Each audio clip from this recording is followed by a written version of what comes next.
Spoiler alert. The following will contain spoilers for Raised by Wolves. What's up, everybody? It's me, E-Man, from E-Man's Movie Reviews, and welcome back. I just got done watching episodes 8 and 9 of Raised by Wolves. Whoo, man, and they certainly took this up a notch. This new development with Mother is blowing my mind. The more we dig into the mysterious depths of soul or whatever this thing is and this religion, it feels like we're going deeper and deeper down the rabbit hole. So let's go over all these new revelations from the episodes. Oh my gosh, it's so much.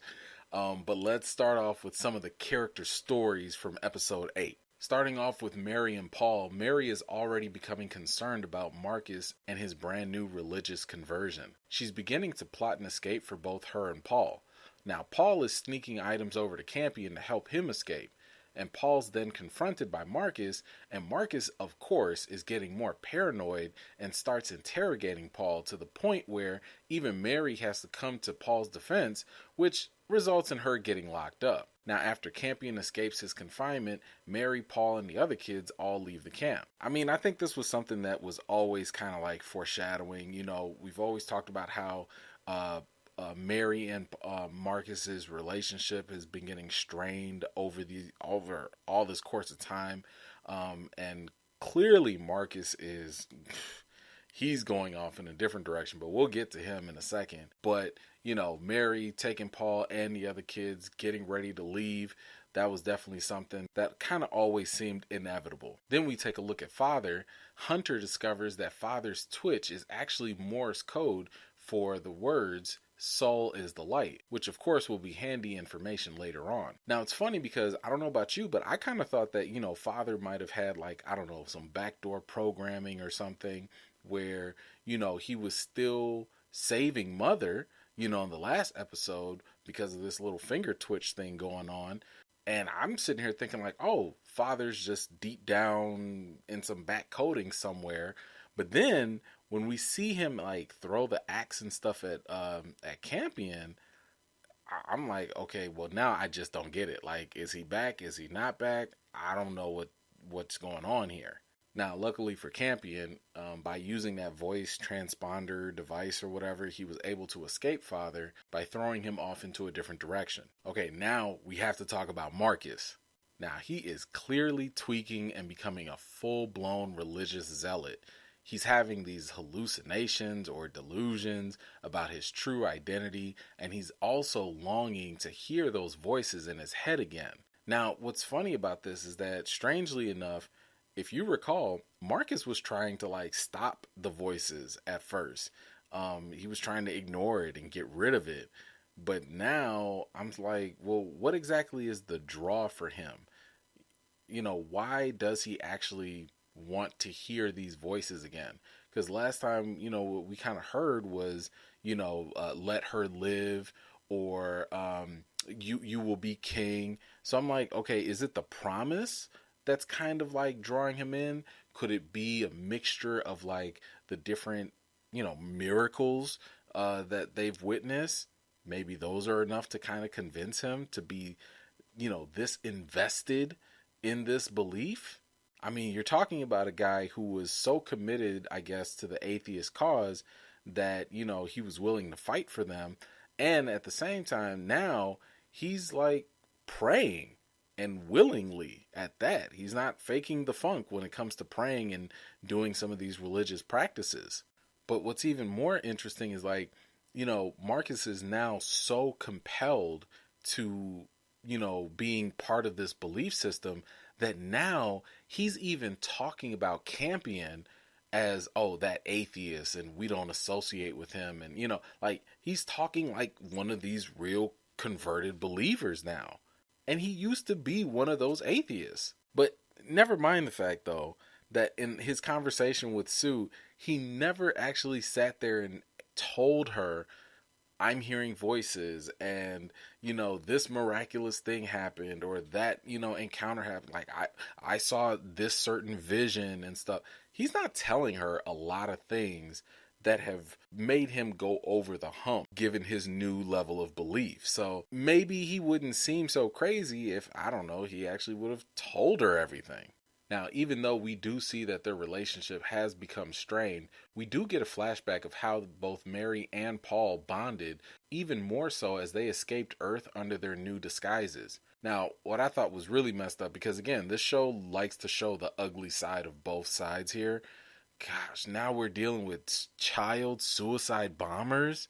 Oh, man. I mean, like, clearly this war has completely gotten out of hand. And I do like the bit of, I guess, irony in terms of how Marcus basically was on both sides and he's fighting against what he used to fight for. And at the same time, he's also done terrible things on both sides. So it's kind of a bit telling to say that maybe it's not about being atheist or being religious, but you're just a messed up evil person. I also thought it was kind of funny and interesting that Campion ended up burning down the temple and Marcus ended up taking it as a sign from Saul. And I suppose that's just kind of like the funny thing with belief, right? Even if something supernatural really did happen, it can be easy for some believers to still fall victim into believing or reading into things that may not be as they appear. So I like how this show is kind of toying around with both of those type of perceptions. Now we have got to obviously talk about Mother. After sustaining so many injuries, she's in need of more of the white fluid that kind of acts like the android's blood. I like this because it added a little bit of practicality to the actual androids. Plus, I also thought it was really cool to see the androids being androids. I mean, the ability for them to like diagnose one another or to be resourceful enough to, take her eye out and look inside of her and everything. I thought that was actually kind of cool. That felt like real sci-fi at work. Now, when she did start looking inside of her, she found a spherical object inside, and they thought that it was a sleeping tumor. However, the object moved at her touch, and as Mother said, her caregiving program started to override, which meant that she was not able to take this thing out or, endanger it in any way, because her programming started to kick in and be like, no, you need to take care of this tumor. So more blood was needed to feed this tumor so that way it can stop feeding on Mother, which is making her weak. However, she's been warned that by feeding this thing, it's going to grow faster and it will lead to Mother's eventual breakdown. Now, the medical android did provide some very key information here. The Mithraic people designed the necromancers with dark photons, and they did all that without even properly understanding the technology. They only followed the formulas that were found in their scriptures, meaning that the technology for these necromancers and possibly for some of the androids, they all came from an external source. So if this external source is what the believers call soul, then maybe there is a true connection between the androids and Saul. As Mother is in need of more plasma, she is creeping around looking way more primitive. She finds one of the creatures lurking around in the ship and she kills it to use its blood. Mother discovers that she can sense the tumor reacting to the plasma, and the medical android suspects that the tumor is actually carbon-based. This is where I want to say the episode really started to get wild, because now we start seeing Mother twitching on the ground, and I'm like, I don't know if she's starting to have cramps or like just really bad gas or something.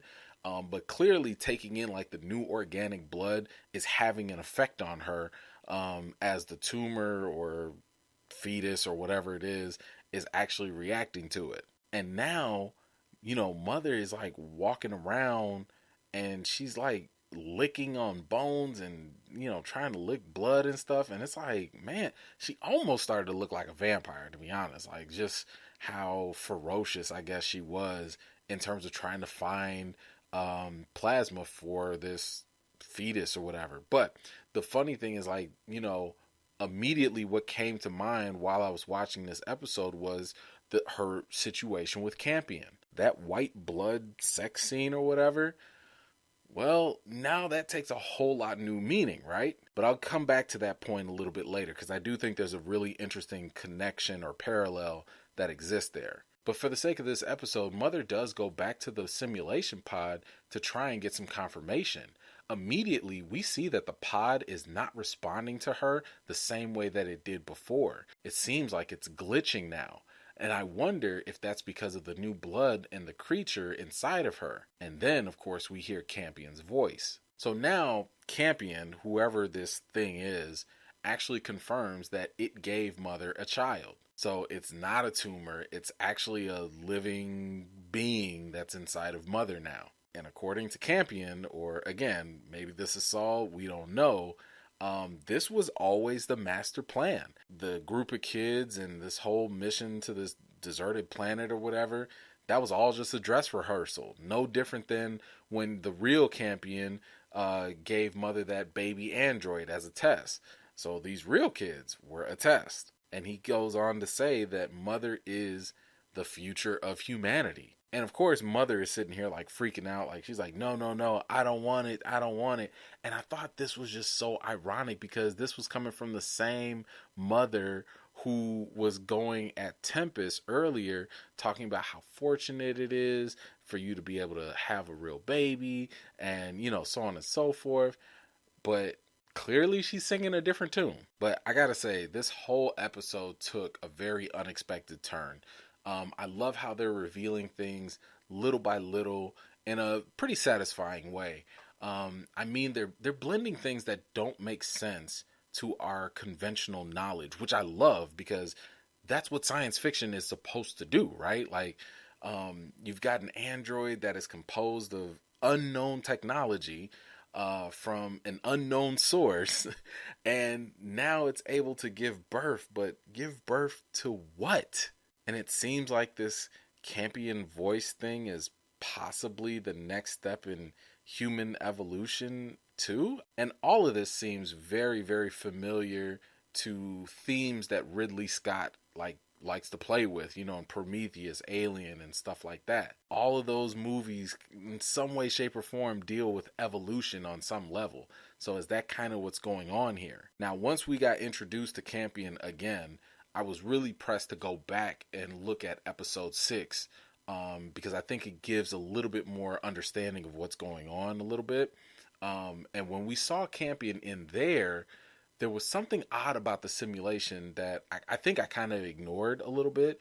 And it was interesting because, you know, he was glowing a little bit. And this was like not normal compared to all the other different times the simulation was running. So when Mother asked him about the drawing and ghost tally and being lured to the ship, Campion just says yes, that was him. When asked if he was human, he said yes, but he also said that he is many things. So I'm sitting here trying to make sense of this. And again, hopefully maybe later episodes will shed some more light on this.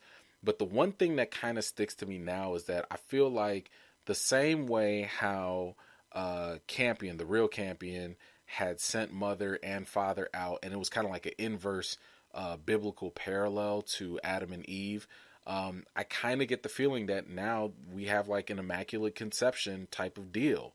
You know, this thing that's not human, but it's not machine or android, having sex with an android through a simulation, giving birth to a organic creature or being that's supposed to be the next step in human evolution.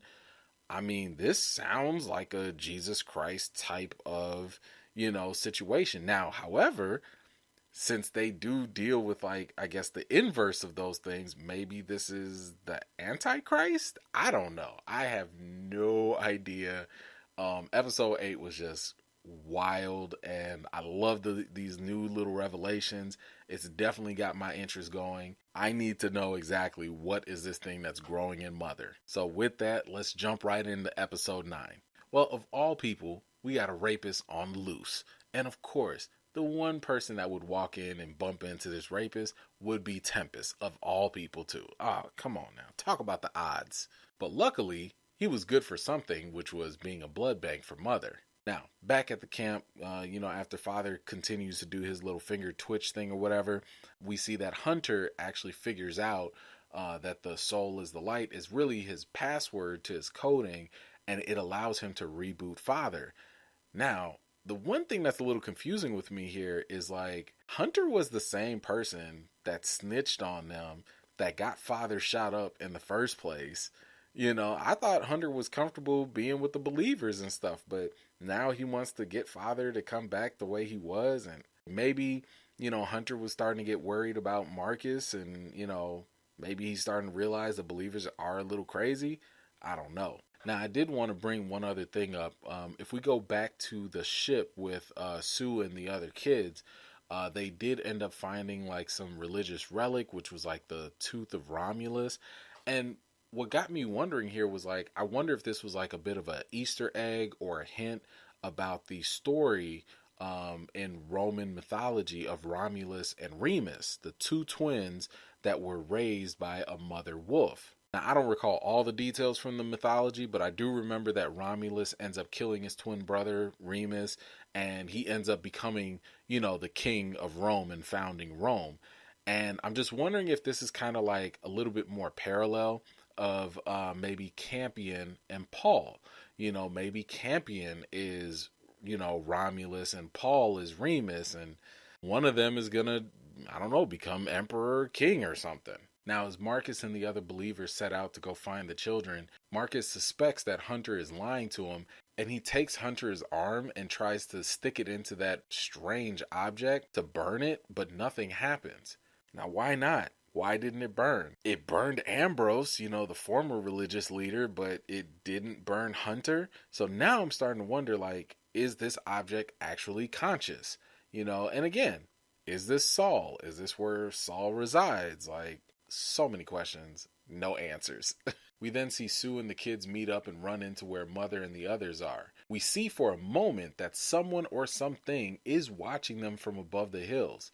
Now, I think the most obvious answer to this is it's got to be that ninja person. Maybe it's grown-up Tally. Do recall that in the cave, when they were in there and we met this ninja person for the first time, they did actually have a map of the camp, and they were clearly watching them. So maybe they come in and they're going to help them later? Now, there was even more irony at play here, because I never would have suspected that of all people, Sue would be taking care of Mother. And, they have like this nice little moment together where Sue is talking about empathy, because Mother's like, why are you doing this? Why are you taking care of me? Why are you now giving me your blood? And, finally, one of the, I think, more obvious conclusions were finally confirmed, which was that Sue can't have kids. That's why she was so attached to Paul. That's why she was so committed to protecting him. So she has a whole lot of empathy for other people that can have children, and being a, medic or whatever, she was inclined to help Mother. And while they're talking about this, I think that, Mother talks about how empathy is kind of beyond her understanding, but at the same time, she's still learned that sometimes you do, or humans, we will lie to one another to spare our feelings and not hurt them. And she learned that from Campion back when, he destroyed the frozen embryos. Now, of course, we have to talk about these cards or symbols or whatever these things are. They were very similar to what that ninja person had in the cave. And now, of course, Mother can scan them. And what I found to be so interesting was that while she's scanning them, and reading them or whatever, she's thrust into a simulation just like the pod. So I'm just wondering if this is really maybe just the next step of the technology, because again, if the Mithraic people got their technology from some external source, a divine source, then maybe this really is just yet another connection to all that. Now, while Mother is in this new type of simulation, oh my goodness, I mean, what was going on? You see all these hooded figures, and they're all around some creature stuck in some weird object or something. Like, you know what? That object, was that similar to the one that's landed in the middle of the desert or whatever that Marcus and them were trying to stick, Hunter's arm in? I'm just wondering if maybe whatever's growing inside of Mother is probably the same as that creature that was stuck inside of that object. And I don't know if this is a flashback or if it's foreshadowing. If any of you have some ideas, please let me know, because I don't think this is giving us very many answers. And then, of course, as we're sitting here, trying to figure out what's going on with Mother and what she's looking at, the blood transfusion apparently has gotten reversed. And now we got a super rapist on the loose. Now, at least Tempest was able to get her revenge by smashing in his head, right?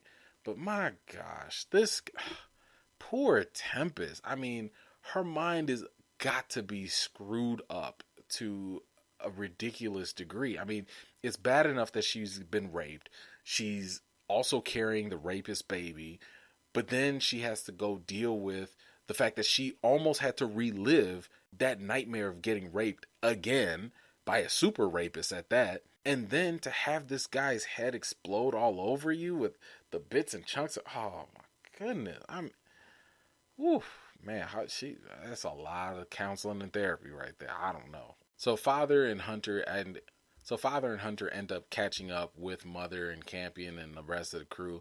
And I have to say, I really like and appreciate now how Father's dad jokes are like the best way to identify whether he's okay or not. I just thought that was kind of funny. But of course, we can't have a good time without some more drama happening. So while everyone is relaxing, Paul is now hearing the voices too, and the voice is playing musical chairs with apparently whoever it wants to speak to, and it's just going around manipulating people to do its bidding one way or another. And one of those things is to have Paul go and burn up these cards. Now seriously, what is this force or whatever? I feel like it is a force at this point. What is it trying to hide? Why would it want Paul to go and destroy those cards? I mean, we just saw Mother having the ability to scan it and to learn from it, but now, there goes that. And I guess one thing I'm kind of wondering is, I wonder if that's why the ninja person copied those down in their own set of cards. Maybe it's a backup copy or something. I don't know, these could be like some crazy futuristic floppy disk for all I know. But the episode starts to wrap up as Marcus has basically completely lost it. He's killing his soldiers as sacrifice for Saul, and the lack of hearing the voice is driving him pretty much insane. After all he's done, sacrificing one of his believers was actually the final straw for the other group. After all that he's done, sacrificing one of the believers was actually the straw that broke the camel's back for the rest of the believers. Now, the Mithraic people, they have finally suspected that Marcus is actually not who he says he is, and his cover is blown. So, they beat him up nice and proper and made him swallow Mother's eye and now left him for dead. Is Saul gonna come and help him?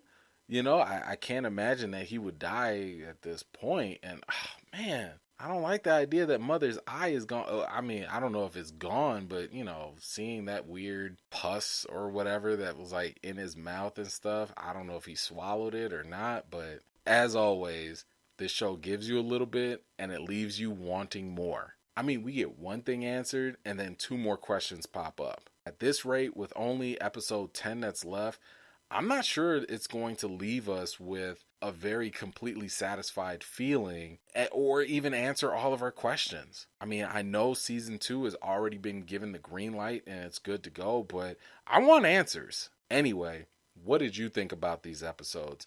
Let me know your thoughts in the comments. If you have any theories, please share them, because at this point, any answers would probably be good answers now. Anyway, thank you so much for taking the time to watch my video. I certainly appreciate it. If you're new here, please consider subscribing if you like what you see, and make sure you hit that bell so you don't miss out the next time I drop a video. In the meantime, I've got more videos and reviews to do for you all, and until next time, I'll see you all later.